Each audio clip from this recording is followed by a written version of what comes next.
आज आपण एका अशा गोष्टीबद्दल बोलणार आहोत ज्याने पूर्ण बाजारात खळबळ माजवली. तब्बल 285 अब्ज डॉलरची. आणि हे सगळं केलं एका AI मॉडेलने. चला या तंत्रज्ञानामागे नेमकं काय दडलंय ते जाणून घेऊया. ही गोष्ट आहे फेब्रुवारी 2026च्या सुरुवातीची. अचानक जगातल्या मोठ्या मोठ्या सॉफ्टवेअर कंपन्यांचं मूल्य कमी झालं. किती? तब्बल 285 अब्ज डॉलर्सने. विचार करा केवढी मोठी रक्कम आहे ही. आणि याचा फटका कोणाकोणाला बसला? LegalZoom, थॉम्सन रॉयटर्स, DocuSign, मोठमोठी नावं आहेत या लिस्टमध्ये. इतकंच काय, आपला निफ्टी IT इंडेक्ससुद्धा 6% खाली आला. या घटनेला तज्ज्ञांनी एक नाव दिलं, अगदी परफेक्ट, सास्पॉकलिप्स. तर मग प्रश्न पडतो की सॉफ्टवेअर इंडस्ट्रीत अचानक असं काय झालं? ही काही साधीसुधी मार्केट करेक्शन नव्हती. नाही, यामागे होतो एक खूप मोठा टेक्नॉलॉजिकल शिफ्ट, जे जणू काही एका रात्रीतच घडून आलं. चला जरा खोलात शिरून बघूया. या सगळ्या नाट्यमय घडामोडींच्या केंद्रस्थानी कोण होतं माहितीये? एक AI मॉडेल.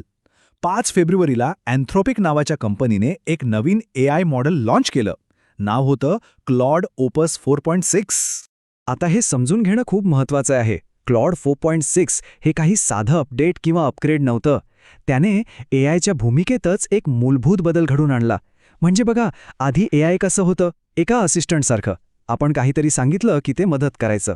पण आता AI एक स्वतंत्र कामगार, एक वर्कर बनलं होतं, जे संपूर्ण प्रोजेक्ट सुरुवातीपासून शेवटपर्यंत स्वतः हाताळू शकतं. आणि हे फक्त बोलण्यापुरतं नव्हतं.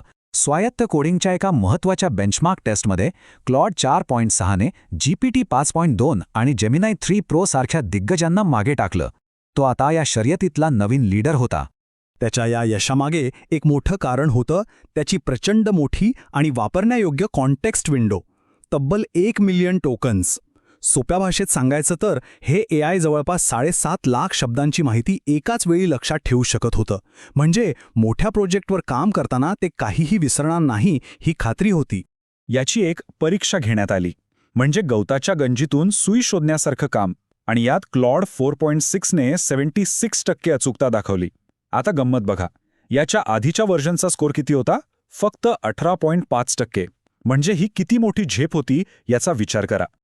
पण थांबा, ही गोष्ट फक्त टेक्नॉलॉजीपुरती मर्यादित नव्हती. बाजाराला जो खरा धक्का बसला तो या AIच्या आर्थिक गणितांमुळे. आणि इथेच येतो खरा पाटील इफेक्ट. याला पाटील इफेक्ट असं म्हटलं जातं. अँथ्रोपिकचे CTO राहुल पाटील यांच्या नावावरून. पण हा काही मानसशास्त्रातला प्रयोग नाहीये. हा आहे इन्फरन्स इफिशियन्सीमधला बदल. म्हणजे इतकं शक्तिशाली AI मॉडेल चालवण्याचा खर्च इतका कमी झाला की मोठ्या कंपन्यांना ते सहज परवडू लागलं. आता हा खर्च कमी कसा झाला तर अँथ्रोपिकने काही भारी गोष्टी केल्या. जसं की मुख्य मॉडेलला फास्ट करण्यासाठी लहान मॉडेलचा वापर करणं, GPU मेमरीचा हुशारीने पुनर्वापर करणं आणि सगळ्यात महत्त्वाचं म्हणजे त्यांची रिसर्च, इन्फ्रास्ट्रक्चर आणि प्रॉडक्ट टीम्स एकत्र काम करत होत्या. यामुळेच हे शक्य झालं. बरं, हे सगळं ऐकायला छान वाटतं, पण याचा खरा पुरावा काय? अँथ्रोपिकच्या टीमने ह्या AIला एक असं चॅलेंज दिलं जे काही वर्षापूर्वी अशक्य वाटत होतं. त्यांनी या AIला सांगितलं की तो एक C कंपायलर बनव, पूर्णपणे स्वतः, माणसाच्या मदतीशिवाय. आता कंपायलर म्हणजे काय? तर हे खूपच कॉम्प्लेक्स सॉफ्टवेअर असतं, जे माणसांनी लिहिलेला कोड मशीनला समजेल अशा भाषेत बदलतं. हे बनवणं खूप अवघड काम आहे.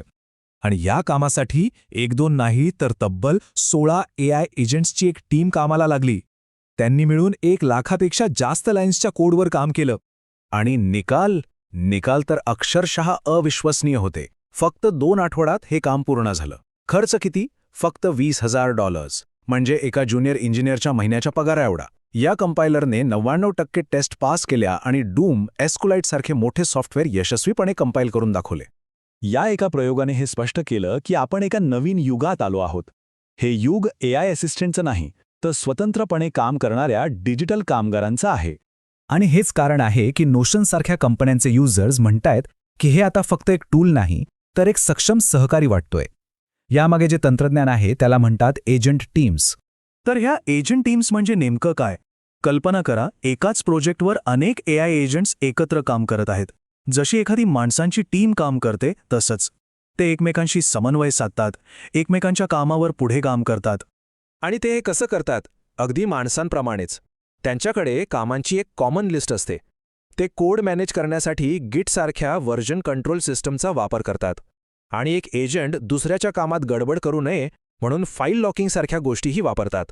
सगळं अगदी एखाद्या प्रोफेशनल टीमसारखं. तर मग प्रश्न उरतो की माणसांचं काय? आपली भूमिका काय असेल? तर आता भूमिका बदलतीये. आता काम करण्याऐवजी कामाची आखणी करणं आणि ते तपासून पाहणं हे जास्त महत्त्वाचं ठरणार आहे. आपण आता अंमलबजावणी करणारे नाही तर नियंत्रक होणार आहोत. याचाच अर्थ आता सॉफ्टवेअर बनवण्यामधला सगळ्यात मोठा अडथळा हा माणसांची संख्या किंवा त्यांची मेहनत नाहीये. आता अडथळा आहे तो म्हणजे एआयला पुरेशी कम्प्युटिंग पॉवर देणं आणि तयार झालेलं काम नीट तपासून घेणं. जर काम करणारा सगळ्यात मोठा अडथळा म्हणजे मानवी श्रम आता बाजूला झाला असेल तर मग खरा अडथळा काय आहे? आणि अशा जगात जिथे डिजिटल कामगार सहज उपलब्ध आहेत तिथे खरी किंमत कशाला असेल? नाविन्य कुठून येईल? हा एक विचार करायला लावणारा प्रश्न आहे. टेक भाव. AI tech education. तंत्रज्ञान सोप्या मराठीत.